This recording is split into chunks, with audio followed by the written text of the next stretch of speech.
மாற்று வேலைவாய்ப்புகளில் இன்றைக்கி நம்ம பார்க்க போகிறது தொல்பொருள் ஆராய்ச்சி அண்ட் அகழ்வாராய்ச்சி. இந்த தொல்பொருள் ஆராய்ச்சி அகழ்வாராய்ச்சினா என்ன? அது இந்த தொல்பொருள் ஆராய்ச்சி அகழ்வாராய்ச்சி என்னென்னு பார்த்தீங்கன்னா, எப்பயும் வரலாற்று குறிப்புகளை சேகரிக்கிறதுக்கு, பழங்கால மனிதர்கள், பண்டைய மனிதர்கள் வாழ்ந்த பகுதிகளை ஆராய்ச்சி செய்கிறதுக்கு நம்ம இந்தியாவில் பார்த்தா ஆர்கியாலஜிக்கல் சர்வே ஆஃப் இந்தியான்னு ஒரு நிறுவனம் இருக்குது. இந்த மாதிரி உலகத்தில் என்ன லெவல்லையும் அதிக நிறுவனங்கள் இருக்குது. இப்போ டிஸ்கவர் சேனல் இருக்குது, நேஷனல் ஜியாகிரபிக் சேனல் இருக்குது. இந்த மாதிரி ஆர்கியாலஜிக்கல் சர்வே பண்ணுறதுக்கு நிறைய நிறுவனங்கள் இருக்குது. அவங்களாம் இந்த மாதிரி விஷயங்களை பண்ணுறதுக்கு ஆர்வமாக இருக்காங்க.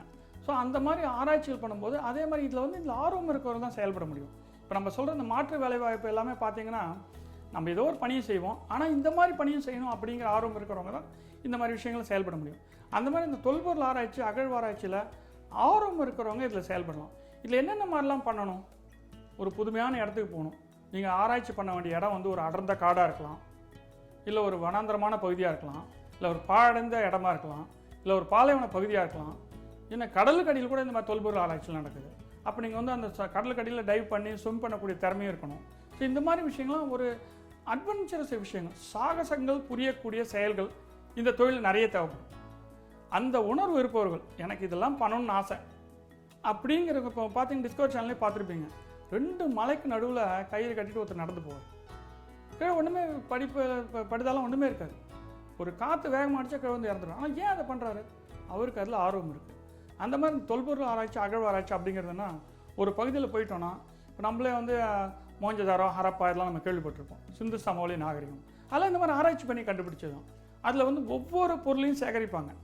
ஒரு சின்ன ஒரு மண் ஓடு கிடக்கும், அந்த ஓடை எடுத்து அதை க்ளீன் பண்ணி அதை வச்சுப்பாங்க.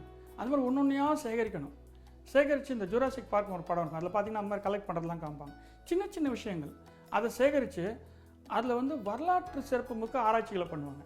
அந்த ஆராய்ச்சிகளை பண்ணி இதுக்கு ஆராய்ச்சியாளர் நிபுணர்கள் இருப்பாங்க. அவங்களோட கலந்து ஆலோசித்து அது பற்றிய குறிப்புகளை எழுதணும். அது பற்றிய குறிப்புகளை எழுதும்போது இதில் என்னென்னா, உலகத்துக்கு நம்ம வரலாற்றை ஆராய்ச்சி பண்ணி தெரிவிக்கிறோம். இந்த ஒரு மாபெரும் சந்தோஷம் இதில் இருக்குது. அந்த சந்தோஷத்தில் விருப்பம் இருக்கிறவங்க இதில் போய் செயல்படலாம். இதில் நல்ல வருமானமும் கிடைக்கும்.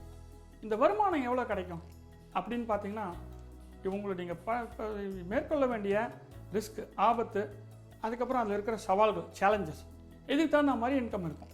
இப்போ ஒரு நல்ல பெரிய மலை முகட்டில் ஒரு பனிப்பிரதேசத்தில் போய் ஆராய்ச்சி பண்ணணும்னு வச்சுக்கோங்க, அதுக்கு எல்லா ஃபெசிலிட்டியும் நிறுவனம் உங்களுக்கு கொடுப்பாங்க. ஆனால் அது செய்யக்கூடிய ஆர்வம் இருக்கணும், அது போய் செய்யணும். அதே மாதிரி ஒரு கடல் கடியில் போனால் அதுக்குண்டான ஃபெசிலிட்டி எல்லாம் அவங்க கொடுப்பாங்க. நம்ம அதுக்குள்ளே போய் ஆராய்ச்சி பண்ணி அந்த விஷயங்களை கொண்டு வரணும். அந்த மாதிரி ஒவ்வொரு பாலைவன பகுதி போகும். அந்த மாதிரி அந்தந்த பகுதிக்கு தகுந்த மாதிரி பண்ணுவோம்.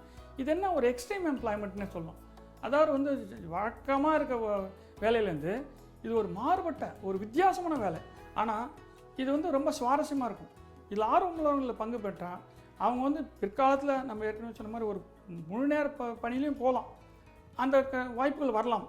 இல்லை பகுதி நேரமாகவே பண்ணி நமக்கு ஒரு மென்டல் வென்டிலேஷன், ஒரு சந்தோஷம், ஒரு நேரம்னா அந்த மாதிரி ஒரு ட்ராவலில் போகிறோம், ஒரு விஷயங்களை ஆராய்ச்சி பண்ணுறோம், அது உலகத்துக்கு எடுத்து வைக்கிறோம் அப்படிங்கிற சந்தோஷம் கிடைக்கும். ஸோ இந்த பணிக்கு பயிற்சி நிறுவனங்கள் இருக்குது. நம்ம ஆர்கியாலஜி சர்வே பார்த்திங்கன்னா இந்த மாதிரி ஆர்கியாலஜி சர்வேக்குன்னு ஒரு பயிற்சி இருக்குது, டிப்ளமோ இன் ஆர்கியாலஜி சர்வேன்னு சொல்லிட்டு. அது ஒரு 3 மாதம் பயிற்சி எடுக்கணும். பயிற்சி எடுக்கும்போது ஒரு பொருளை எப்படி எடுக்கணும், எப்படி அதை கூர்ந்து ஆராய்ச்சி செய்யணும், அது எப்படி அதை பற்றி தகவல்கள் நோட்ஸ் எடுத்துக்கணும், அது எப்படி நம்ம ஒரு ஆராய்ச்சியோட மிங்கிள் பண்ணணும், ஒரு சிங்க்ரனைஸ் பண்ணணும் அப்படிங்கிறதெல்லாம் சொல்லிக் கொடுப்பாங்க. சொல்லிக் கொடுக்கும்போது உங்களுக்கு மிகவும் சுவாரஸ்யமாகவும் இருக்கும், நல்ல சிறந்த ஒரு பணியாக இருக்கும். இந்த ஆர்வம் இருக்கிறவங்களும் இது ரொம்ப சிறப்பான ஒரு பணி.